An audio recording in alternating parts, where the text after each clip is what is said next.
All right, so I'm getting ready to install the new horn in this car, and I guess it'll double as a review for this video. I'll let you guys hear how loud the horn is in this car. It's not really loud. It's definitely quieter inside. I don't really like how quiet it is. Wish it was a little bit louder.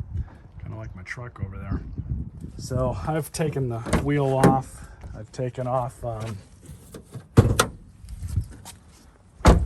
the splash shield, the long one right there, just a few screws.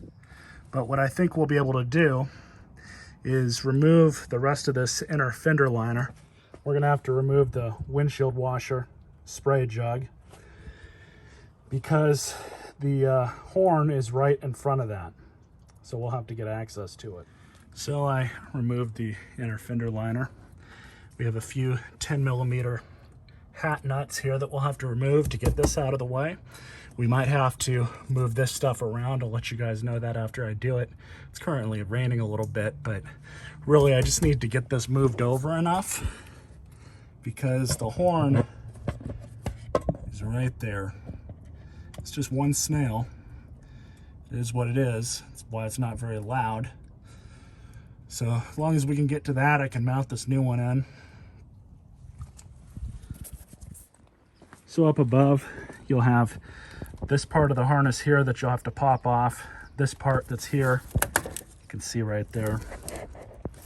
And then you'll have to slide off.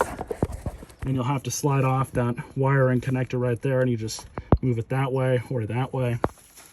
So now that that's out of the way,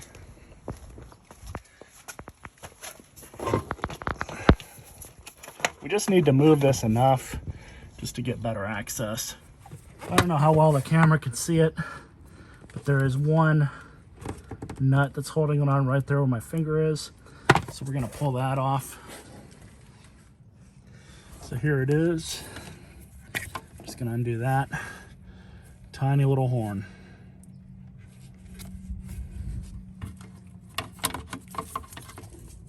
So here's the connector. And of course we're gonna have to splice into this.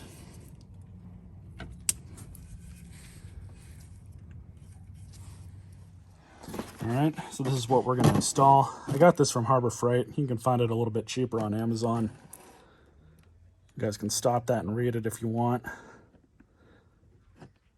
These are supposed to be about twice as loud as any original OEM horn on most modern cars. It's a Model 419.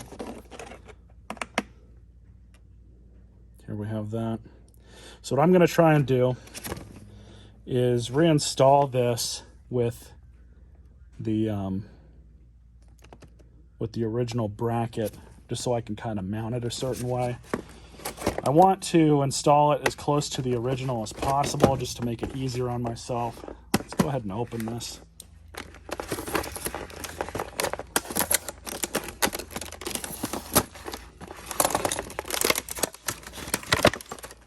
So we have a relay. That's only if you're going to be installing this into a brand new circuit, which I'm not. It's going into the factory wiring. They even include new hardware for it and the instruction manual. Let's take a look at this real fast. Electrical connections using vehicle's factory horn switch. For 2-wire systems, a vehicle horn has 2 terminals. Simply transfer the wires to the motor terminals. When testing the horn, if the compressor motor turns on but the horn does not sound, reverse the wires. Keep that in mind. For 1-wire system, this is a 2-wire, so no big deal. The only thing we're going to have to do is either cut into or splice into that original harness, which I'm probably just going to cut into it because it'll make things a bit easier. And I'm kind of debating on whether or not I want to, just run some new pigtails off of this one.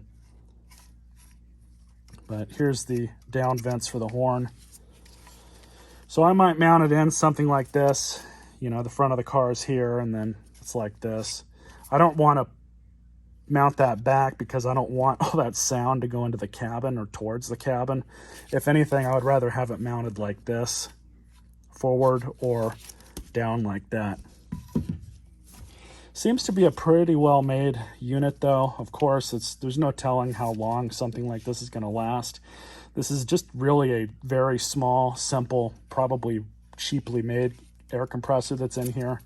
And, you know, I don't expect this to last near as long as the original horn would, just because that one is just a, well, it doesn't have a motor in it for one.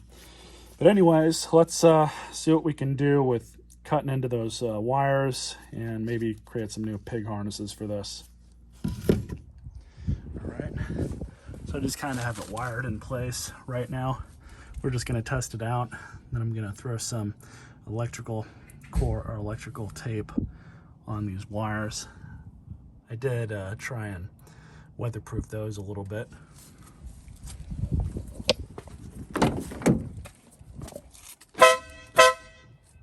Yeah, that's loud. It's definitely a lot louder. So what I did was I just used the original bracket here so I can put it back up like that.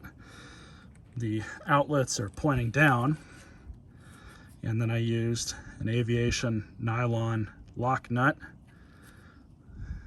and an aviation flat bolt there. So now I just have to reinstall it. So I'll do that off camera, and you guys will see it when I'm done.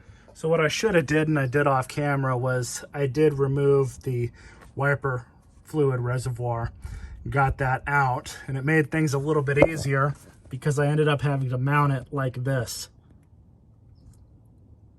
So the outlets for the horns are still facing forward. No big deal there. Let's see if I can get you guys a little bit better. But I used the back part of the mount. You can see the bracket right there. There we go. So you can see the bracket coming off of the frame and going over like that and into the back. So that should be fine how it is. I'm going to go ahead and put the rest of the car back together, and we'll take it out on the road and see how loud it is. I already tested again right before I'm putting all this back together just to make sure everything's good. So it's working so far.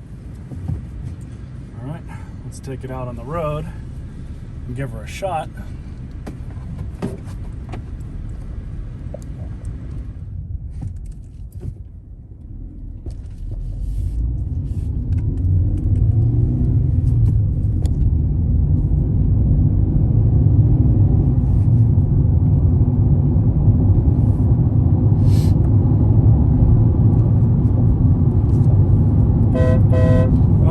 That's a lot louder.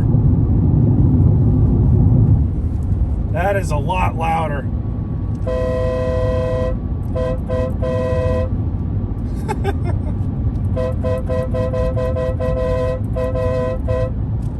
Definitely happy with that.